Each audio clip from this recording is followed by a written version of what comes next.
Saludos, sean todos bienvenidos a la primera parte de este grupo de videos. Estaremos tratando la notación sigma y todo lo relacionado con este tema. Principalmente en este video estaremos viendo el siguiente contenido. Describiremos el significado de esta notación, veremos las propiedades más usuales y las propiedades telescópicas. Veremos también cuáles son las fórmulas usuales o más utilizadas y les ejemplificaremos con diferentes ejercicios. Lo mismo haremos con los cambios de índice, ejemplificándolo con diferentes ejercicios. La notación sigma es una notación matemática que permite representar sumas de varios sumandos o incluso infinitos sumandos, evitando el empleo de los puntos suspensivos o de una explícita notación de paso al límite. Se expresa con la letra griega sigma mayúscula, en cuya parte inferior y superior se especifica el tamaño del intervalo en el que se desarrolla. Podemos observar que en la parte superior de nuestra notación encontramos la letra n. Este representa nuestro límite superior. En la parte inferior encontramos la letra m, que representa nuestro límite inferior. Y por último tendremos la letra i, que representa el índice de la suma. Aquí podemos observarlos, lo que significa cada letra de una mejor manera. Algunos ejemplos. Si tenemos una ecuación, por ejemplo una suma, tenemos 1 más 2 más 3 más 4 más 5, necesitamos representarla en notación sigma. Vemos que cada uno es seguido del otro, comenzando en 1 y culminando en 5. Entonces, para representar la notación sigma, lo hacemos de la siguiente manera. La sumatoria de 1, vemos que comienza en 1, en la parte superior ponemos donde comienza, y en la parte inferior ponemos donde comienza, y en la parte superior ponemos donde culmina. Vemos entonces que i va a tomar los valores que están comprendidos entre 1 y 5, es decir, el 2, el 3, el 4 y el 5. Otro ejemplo, más sencillo.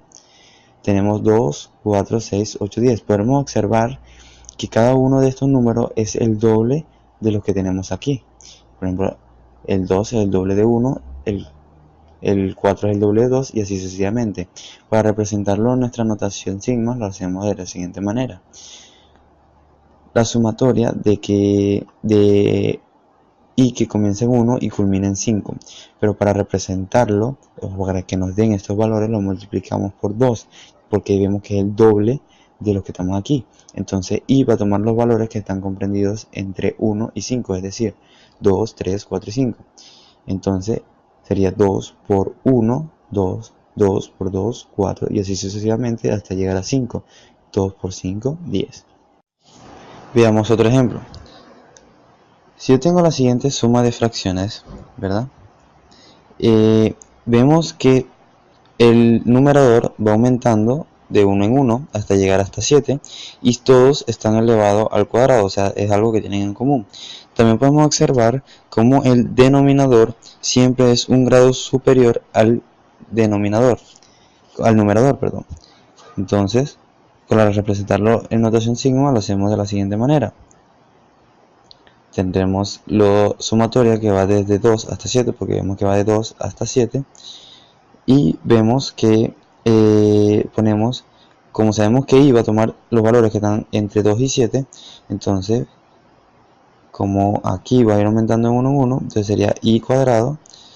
Y como el denominador siempre tiene que ser mayor, o sea, tiene que ser un número mayor que el numerador, entonces le sumamos 1. Y así lo representamos. También podemos tener el ejemplo de que nos dan la notación y tendremos que desarrollarla. Tenemos la notación, la sumatoria de 3 hasta 6 de 2 por i menos 1. Sabemos que i va a tomar los valores que están comprendidos o que están entre 3 hasta 6. Entonces sería 2 por 3 menos 1. Sabemos que i va a ir tomando valores, entonces sería 4, después 5 y así sucesivamente, quedando de la siguiente manera. Aquí podemos observar cómo va aumentando su valor 2, 3, 4, 5 y 6.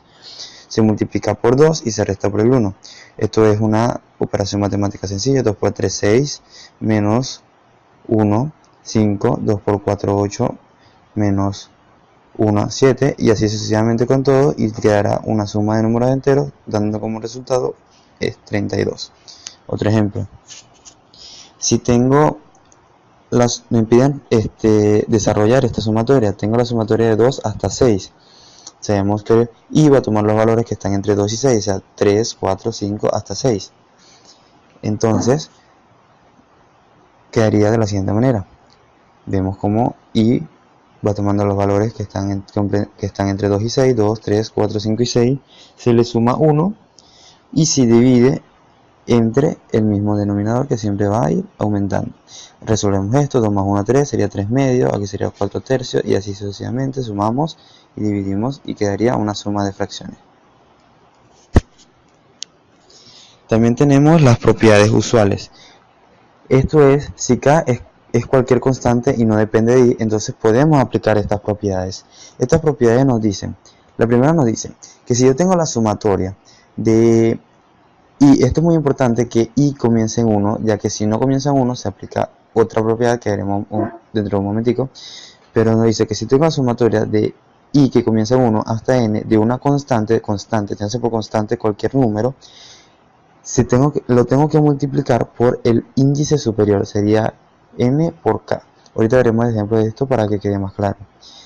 La segunda propiedad nos dice que si yo tengo una constante, entiéndase por constante cualquier número, multiplicando a una función, dicha constante saldrá afuera de la sumatoria a multiplicar la sumatoria, quedando adentro solamente la función. La siguiente propiedad nos dice que si yo tengo la sumatoria de una suma, esto va a ser igual a la sumatoria de cada una de las expresiones que la comprenden. Entiéndase que, por ejemplo, si aquí hubiese menos, entonces la expresión sería negativa. Nos quedaría entonces la sumatoria de xy, que sería nuestra primera expresión, más la sumatoria de y, que es nuestra segunda expresión. Luego veremos ejemplos de esto.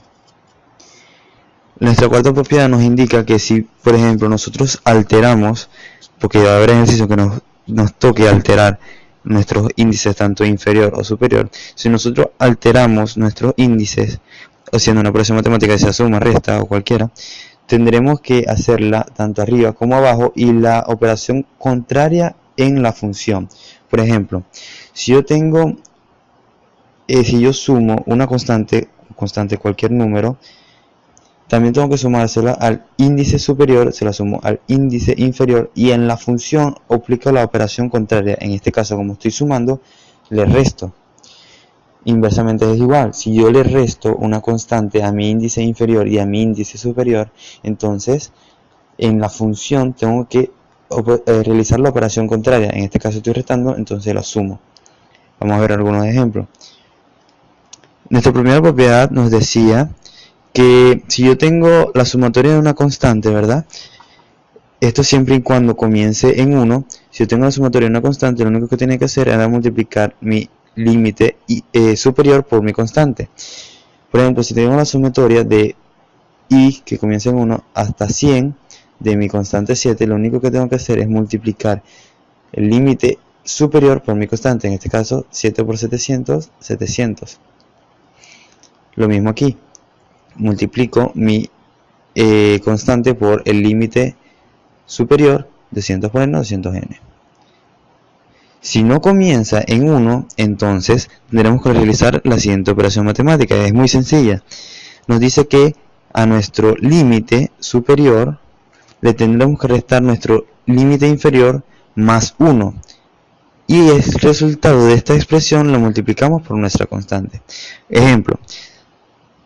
La fórmula nos dice, por ejemplo, tengo la sumatoria de 5 hasta 7 de mi constante 10. La fórmula nos dice que tengo que a mi límite inferior restarle mi límite inferior, perdón. Entonces sería 7 menos 5 más 1 por la constante, por 10, la constante es 10. Entonces esta operación quedaría 3 por 10, 30. Nuestra segunda propiedad nos decía que si tengo una constante multiplicando a una función, la constante sale afuera de la sumatoria. Un ejemplo, si yo tengo la sumatoria de i hasta 38 y 18i, el 18 actúa como una constante, está multiplicándola ahí, entonces la saco afuera de la sumatoria, quedando de la siguiente manera. Otro ejemplo, si yo tengo 2 quintos, tengo la sumatoria de 1 hasta 50 de 2 quintos de I cuarta, el 2 quintos actúa como una sumatoria, la saco fuera de la sumatoria y me quedaría dentro solamente el I cuartos. Nuestra tercera propiedad nos decía que si yo tengo la sumatoria de una suma, esta va a ser igual a la sumatoria de cada una de las sumas. Entonces, un ejemplo, si yo tengo la sumatoria de 1 hasta 98 de esta expresión, separo cada una de estas expresiones con una sumatoria de la siguiente forma, quedándome cada una por una sumatoria. Obsérvese que aquí es menos, ya que aquí la expresión es menos, entonces sería menos. Y aquí podemos observar cómo nos queda una propiedad que vimos anteriormente. Vemos que el 88 es una constante, está multiplicándola ahí, entonces esta constante puede salir afuera, quedando así, de la siguiente manera. El 88 multiplica la sumatoria y adentro solamente queda la función, este caso la función i. Y nuestra cuarta propiedad nos decía que si yo altero entre nuestro índice inferior y superior, tendría que realizar la operación contraria en la función. Vamos a ver un ejemplo para que quede más claro. Necesito que mi función sea 5, entonces para que sea 5 le sumo 3. Pero si sumo 3 en el índice inferior, le sumo 3 en el índice superior también. Y como estoy sumando en la función, tengo que realizar la operación contraria. La operación contraria sería restar. Queda expresado aquí. Le tengo que restar esos mismos 3 que le estoy sumando tanto al índice inferior como superior. Otro ejemplo. En este caso restando, perdón. Tengo el 2, le resto 1. Para que mi índice quede en 1, arriba también le resto 1, sería 6. Como estoy restando 1 tanto arriba como abajo, entonces en la función lo único que hago es sumárselo.